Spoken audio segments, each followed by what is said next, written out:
Hello my guys, ഒരു ചായ കുടിക്കാൻ ഇറങ്ങി തന്നെ നമ്മളപ്പോ വേറെ എവിടെയല്ല നമ്മുടെ കയ്യിലായിരുന്നു നമ്മൾ സോമേട്ടന്റെ ചായയും കടിയും കട.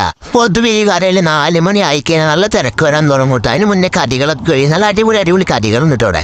ഇവിടുത്തെ എണ്ണക്കടികൾ കണ്ടാൽ തന്നെ നമുക്ക് എല്ലാം വാരിക്കോരി തിന്നാന്നത്. അങ്ങനെ ആൾക്കാരെ ആകർഷിക്കുന്ന തരത്തിലുള്ള കടികളായിട്ട് കഴിച്ചുകൊടുക്കുന്നത്. കട്ട്ലേറ്റ് ഉണ്ട്, സമൂസ ഉണ്ട്, കിളിക്കോളുണ്ട്, ഉന്നക്കായ, പോക്കറ്റ് ഷർമ, അങ്ങനെ പലതരത്തിലുള്ള കടികൾ ഈ കടയിൽ അവൈലബിൾ ആണ്. ഇതാണ് നമ്മുടെ ശരവണേട്ടന്റെ ചായ എന്ന് പറഞ്ഞ ഒരു രക്ഷയില്ലാത്ത ചായയാണ്. ആ ചായയും കുടിച്ച് കുറച്ചാലോട് ചെങ്ങായിമാരെ കുറിച്ച് സംസാരിച്ചിരിക്കുമ്പോൾ നല്ല വൈബായിട്ട ഗൈസ്. ചായ കുടിച്ച് പുറത്തു കഴിയുമ്പോൾ കയ്യിലാണ് അലാക്കിന്റെ ട്രാഫിക് തമ്മിലോട് ക്ലോസ് ചെയ്തതിനു ശേഷം കയ്യിലാണ് നല്ല ബ്ലോക്ക് ആട്ടോ. അത് കഴിഞ്ഞപ്പോൾ ഇതേ പോലെ രണ്ടെണ്ണം നമ്മുടെ ഈസ്റ്റേക്ക് കുറേ തൊട്ട് സൈഡിലായിട്ട് നമ്മുടെ ചായക്കട വരുന്നു. ഇത് നമ്മുടെ ഈസ്റ്റേക്കിന്റെ മുതലാളി ധനേശേട്ടൻ. ആൾ എന്തൊക്കെയാ നല്ല തിരക്കിലാണ്. അവിടെ നേരെ ക്ലബ്ബ് പോവാണ്. ക്ലബ്ബിൽ ഇപ്പൊ മഴക്കാലം അതിനു ശേഷം നല്ല വ്യൂ ആണ്. പാടത്തിന്റെ സൈഡിലായുണ്ട്. പാടം മൊത്തം പച്ചപ്പ് പിടിച്ചിരിക്കുക. അതിന്റെ തൊട്ട് സൈഡിലായിട്ട് തന്നെയാണ് ക്ലബ്ബ് വരുന്നത്. ക്ലബ്ബിൽ വന്നാക്കിയപ്പോ ബസ് കളിക്കാൻ അർഗുവനെ നമ്മൾ ആദ്യം കണ്ടിട്ടോ ഗൈസ്. ഓപ്പോസിറ്റ് കളിക്കുന്ന ഫാറൂഖ് കാരനാണേ. അങ്ങനെ അവരെ ഒളിപ്പിച്ചിട്ട് കുറച്ച് നേരം അതിന്റെ ഉള്ളിലിരുന്നോ. കുറച്ച് സമാധാനം ഉണ്ടല്ലോ. അപ്പൊ ബാക്കി നെക്സ്റ്റ് വീഡിയോയിലാണ്.